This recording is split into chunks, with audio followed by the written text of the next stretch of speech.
We've barely gotten any Star Wars news, but I'm hoping Ubisoft is going to change the way that we expect to see Star Wars games. I'm looking forward to it. Welcome to Uplink. But first, let's talk about the lack of Star Wars news that we've been getting in Star Wars gaming and Star Wars as a whole. Bad Batch has been an awesome introduction into the world of Star Wars animated shows. I've loved the characters. I've loved the way that they've been able to go a little bit darker and get a little more into the interpersonal relationships that are there post Order 66. I'm loving the look of the animation. The animation is gorgeous. I love it basically took what we loved about the Clone Wars and then just made it super pretty. The characters are great. No spoilers. I don't think I've said anything that would spoil it. But it's a great look into the lives of these clones and the Bad Batch. Looking forward to it. Looking forward to seeing how the characters develop and what we continue to see in the show. It's a great part of my Friday, honestly. I love sitting down with some good food, watching Star Wars on Friday nights. It's fun. But that leads me into the rest of it. We are at such a loss for Star Wars gaming content and Star Wars gaming news, anything on that front. And it sucks. It sucks to see such a lack of content, announcements, news, pretty much anything. Literally all I would want to see is just a teaser on what's to come for EA and Star Wars in the next year, or next 2 years. Would be great to see. But we don't know. And it's frustrating. The world of Star Wars gaming content has been super dry, especially with the cancellation, or not cancellation, but the indefinite delay of Star Wars, or Lego Star Wars, the Skywalker Saga, which was going to be the highlight of the Star Wars gaming world until it got delayed. And again, it's always good when a game gets delayed as long as they utilize the time as they need to, and it doesn't add weight on the developers, and we ultimately get a good experience for a Star Wars game. It's all great. It's weird. EA has had the exclusivity license for so long, and they seem to have done nothing with it. Dinko, who we brought onto the team to help develop the stuff for the YouTube channel, and also is the co-host of the Uplink Plus podcast that we do, diving into the world of the Star Wars movies. So we've covered the first movie and we've covered the second movie. So we've covered episode 1, The Phantom Menace, and we try to make the argument on why it's the best Star Wars movie. And then the second one is Attack of the Memes. So we talk about how memes have changed the way that we both look at Star Wars Attack of the Clones. But we were talking about this. We were talking about the lack of Star Wars games. And it's like, well, what do we have to look forward to? It's like, well, not even officially announced, but we have Jedi Fallen Order 2, and we have the Lego Skywalker Saga. Okay, that's it. Only 2 games. I'm hoping that we will see a bigger focus for EA on Star Wars, because it's basically printing money. Like Star Wars as a license, as long as you do it well, like you can't just make crap and then expect it to be good just because it's Star Wars. It probably would sell better than regular crap, but Star Wars crap is still crap. But it's weird to see them have such a visual, from a consumer perspective, a visual lacking for Star Wars games. We don't really know what's going on there, what's going on internally. I would assume they're in discussions with Lucasfilm, Disney, and all that to get some games made and what they want to do. But we've got Ubisoft on the horizon for a Star Wars game that's open world, which I'm looking forward to, and we'll get on into that later in the episode. But we have these other companies announcing Star Wars games. I'm hoping that will push the viewpoint and the motivation behind EA and creating Star Wars games. Because competition is good. Competition is better for us as the consumers to get a better product. Because EA will see, oh, hey, Ubisoft is making a Star Wars game and they're raking in the money. We need to make a game better than theirs, so we can bring in the money that way as well. But you can watch this on our YouTube channel, youtube.com/the Star Wars Battlefront Podcast. I did an episode on why Battlefield 6, or will do an episode on Battlefield 6, why that has to be a success. And it all comes down to DICE as a company is in hot waters right now because the last few games they released, and while they did make a turnaround, the launch of them were quite shaky. With Battlefront 2015, while the launch wasn't shaky, it came out to subpar reviews. And Battlefield 1 was quite good. I personally love that. It was received very well. Battlefield 5, on the other hand, was meh. And then we've got the whole controversy with Battlefront 2. So they've been in some hot water. So they need to make Battlefield 6 a huge success. So we will eventually get a Battlefront 3 from them, or maybe another company. But I'm really hoping that we will see more of Star Wars from both EA and other companies as more competition enters the arena. It's something that we all need to be aware of, and it's something that it's just something to take note of, that they are obviously, it'd be ridiculous if they weren't working on Star Wars games. But the way EA works, they need to have a certain game in a certain time period to be released. And probably all of the games that they're looking at aren't going to be released in those time frames. So why announce them when they aren't going to be ready for when they want to announce them? So I can see that from that perspective. It's just frustrating.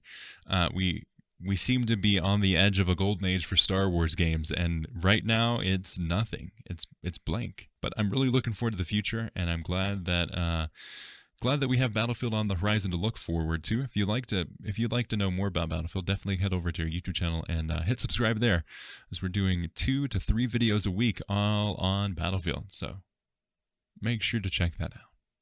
But now let's talk about Ubisoft Star Wars game and why I think it is going to change the way Star Wars games are going to be made and how they're going to be consumed. So, just as a recap, and I always like to start off with a recap because not everyone knows what the scope of Star Wars is in the gaming front. But you guys probably all know. You guys are smart.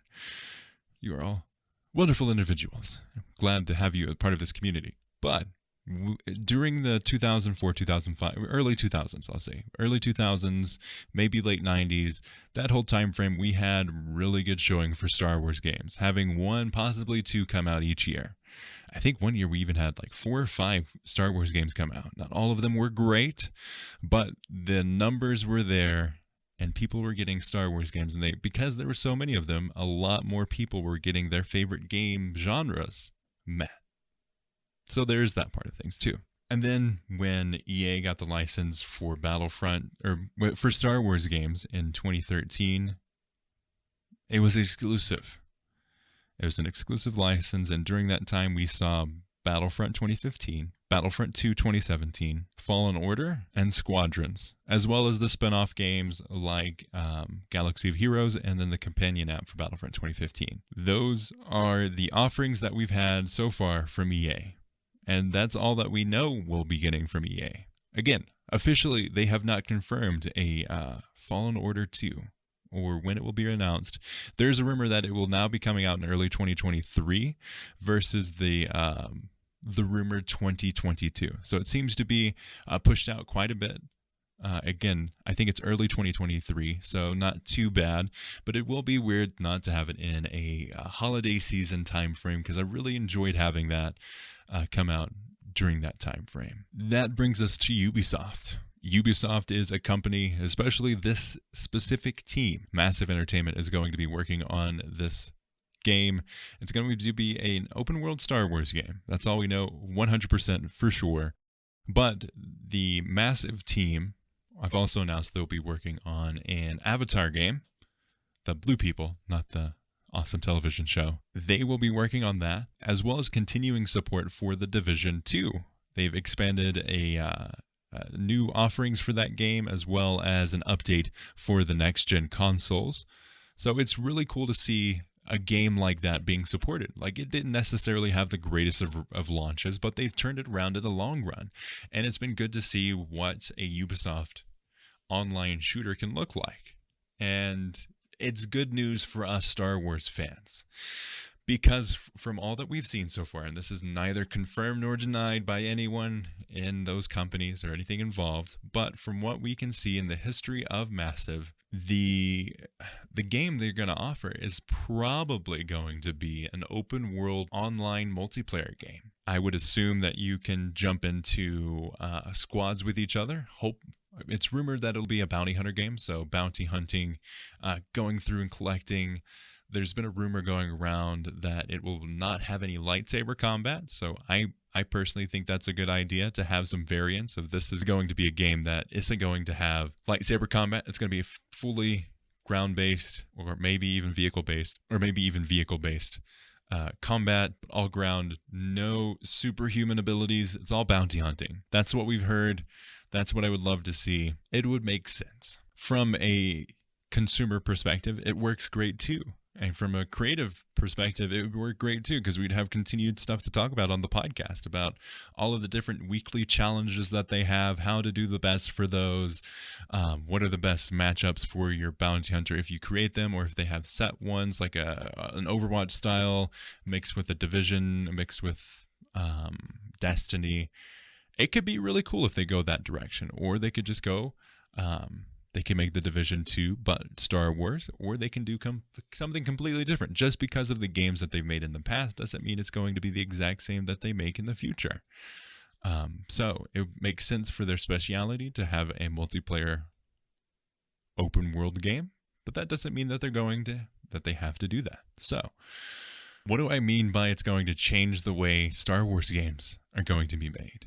So if it is a multiplayer shooter, it's going to set a precedent that Battlefront and Battlefront 2 2017 did not set, where it's a continued supported game.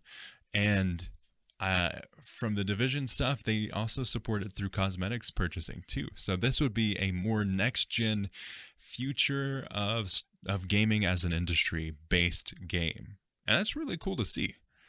It would be awesome to me to have this game set the design language for a Star Wars multiplayer game.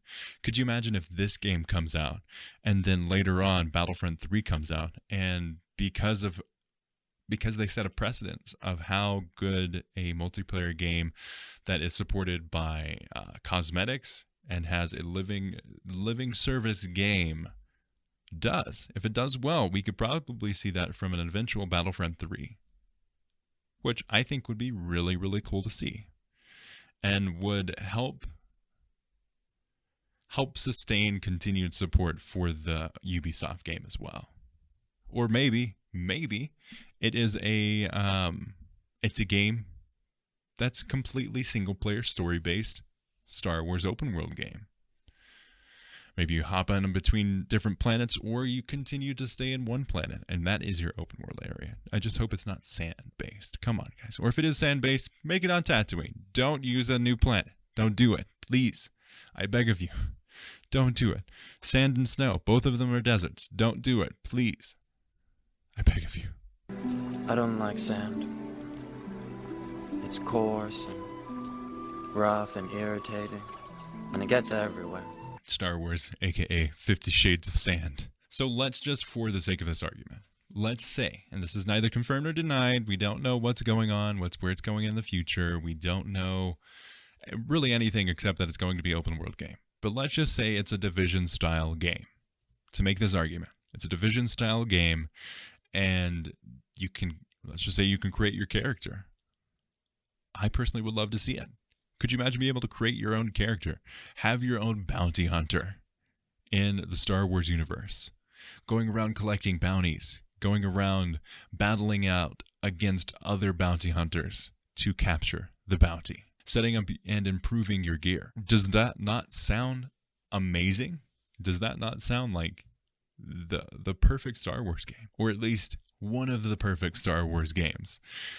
What I hope to see in the future is a focus on Star Wars games filling niches instead of being the one game to rule them all. We see a Star Wars game like Squadrons that focuses on a niche, which is starfighter combat. We see a game that focuses on the ground combat. the Ubisoft's game. And then we see Battlefront, which historically, whenever I talk to someone and ask them, what is a Battlefront game to you? What does it mean when I say, I want a Battlefront 3? And normally it's massive scale, it's trooper-based combat, but also vehicle-based combat and hero-based combat. Usually it's those two things, and normally people want to see as many of the eras covered as possible, or at least a huge focus on Clone Wars. If it's only based on one era, it needs to be based on the Clone Wars, just because of the amount of content that they have in that trilogy just works so much better for a single era based game. We saw Battlefront 2015 struggle with that, of trying to find heroes, but because they had to dig deep, they were actually able to bring some really fun and unique characters into the game. So there is always that too. Instead of, copy paste, this is the Jedi, so we're going to have a bunch of Jedi in the game. They actually got Dengar, they got Greedo, they got all of these really cool characters that they were able to implement into the game. Something I personally would love to see, since EA has the license to Star Wars and made Battlefront and made Fallen Order and made Squadrons, it would be cool to see Cal Kestis and characters from Fallen Order actually be playable characters in Battlefront. Just an idea. I think it would be cool. Like a Marvel Cinematic Universe, but in Star Wars games. The EA Star Wars Cinematic Universe type thing. Be pretty cool to me. Be pretty cool. Since that's the first one that we've got announced that is outside of an EA developed Star Wars game, if it does come out first, and it doesn't necessarily have to, it's just the first to be announced, it could set a precedent, and will set a precedent for what we want to see other companies make from Star Wars games. The license is huge, the scope of the universe is gigantic, and any possible game can be developed within the Star Wars universe. Do you want like a romantic comedy Star Wars game that you use basically like, what is the dating game where you date a pigeon or whatever? You could basically do that, but instead of a pigeon, it's like a Bith or Jar Jar. Could you imagine a Jar Jar Star Wars dating game? It's possible. It's possible. And like I think canonically too, Jar Jar ends up being like a street performer. So you could romance Jar Jar as a street performer. It's an idea. It's a possible idea. Not necessarily going to happen, but it's something that they could make any type of game in the Star Wars universe. Do you want a dating simulator? Well, yeah, you can do that. Put your Jar Jar in there. Put anybody you want in there. Just as an example of like it's wide enough to be able to fit whatever type of game that you do. And if you have the option to travel across other planets, I'd love to see Coruscant be one of them, or Coruscant be the only one that you can be on. That would be great too. Come on, 1313, bring it back. Bring it back. So yeah, I'm really looking forward to seeing what the Ubisoft game is. I hope it is. When we first heard about the open world Star Wars game, I was like, okay, this is cool. It's going to be like a RPG.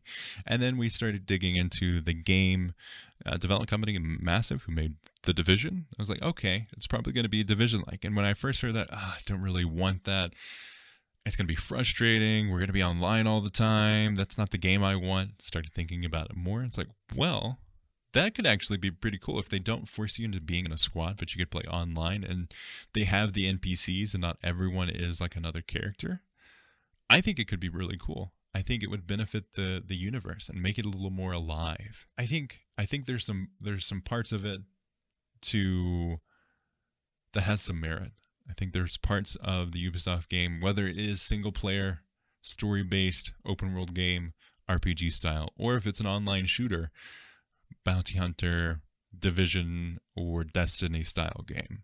I think both of those has a place in the Star Wars game offerings. I mean, right now there's a huge gap to fill in. We have a single player game that's Fallen Order, and then we have Battlefront, and then there's Squadrons. So there's a whole other world of Star Wars games that you can have there. And if it is a living content game, I hope that they go in with saying, hey, we're going to support this game for 5 years, and we're going to offer content each month. We're going to have weekly challenges. We're going to have daily login rewards. We're going to have not loot boxes, but ways to pay for the game in terms of cosmetics. You can customize your weapon. You get spray paints on your weapon, weird attachments, bobblehead type things. Because people are people, whether you're an alien or not, or in the Star Wars universe or not in the Star Wars universe. You're going to customize the stuff that you have.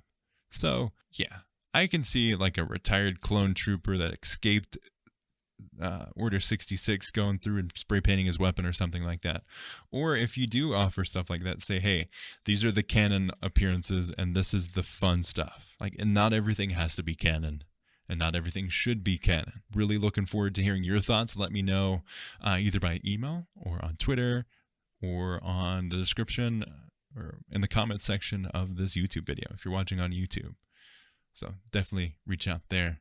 Would love to hear it. Thank you for listening to Uplink Podcast. You can follow us on Twitter at Uplink Podcast or on Instagram at Uplink Podcast.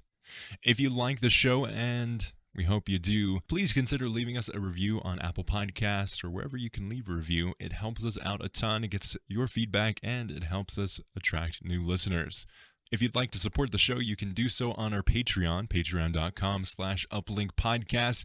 Be very appreciative of that. You can get exclusive content like Uplink Plus, our exclusive Patreon podcast, as well as some bonus insider deals on Uplink Podcast merchandise, as well as a mention in the outro, this right here. We'd like to thank Daniel, who supports us at the $10 a month level and helps bring the show to you lovely people. Thank you so much, Daniel. And if you'd like a shout out at the end of the episode, please consider supporting on Patreon. Helps us out a ton, helps us to expand the show and bring you weekly content.